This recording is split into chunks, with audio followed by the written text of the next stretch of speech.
For Hype Plus News, I'm John Alba. To call someone anti-Semitic has been one of the strongest accusations in history, and with the Israel and Hamas war taking place, the term is currently back in the spotlight. From Nick Cannon, Kanye West, and recently Amy Schumer, after she would accuse a black actress for being anti-Semitic, the accusation can be career-ending and at minimal, damaging. Louis Farrakhan, who has been labeled the term for years, is now legally fighting back, making others think if this is the new path if someone publicly accuses you with the term. For those who don't know, according to Webster Dictionary, the term anti-Semitic means feeling or showing hostility toward or discrimination against Jews as a cultural, racial, or ethnic group. Just last week, it was reported that Louis Farrakhan is suing the Anti-Defamation League as well as the Simon Wiesenthal Center for $4.8 billion for falsely being labeled as an anti-Semite by both organizations.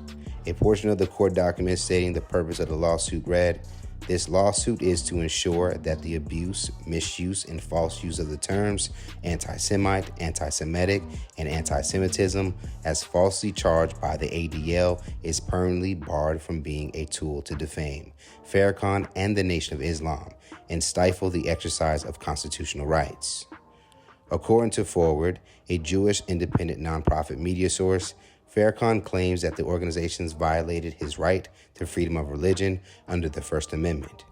As a response, the Wiesenthal Center referred to the lawsuit as legally baseless and misguided. They have called this lawsuit an attempt to capitalize on the ongoing tragedies in Israel.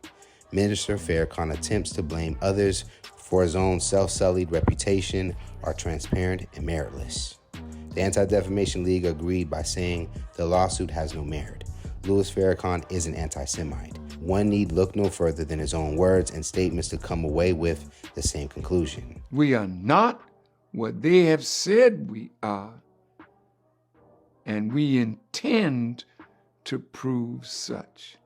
Elijah Muhammad prepared me to receive the insults, the snares, being evil spoken of, and my and our reputation being scarred and bruised by the false charges of anti-Semitism by the Anti-Defamation League, and with their influence over the media, these false charges have been spread throughout the earth.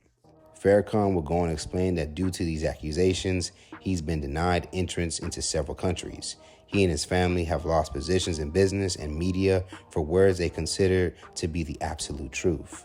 I have been denied entrance into several countries and have been labeled as persona non grata.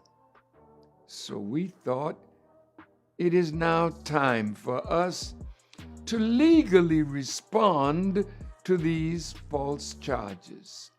You cannot prove that anyone who is a follower of the Honorable Elijah Muhammad under my leadership has ever done anything of hatred toward the community of Jewish people, white people, any people.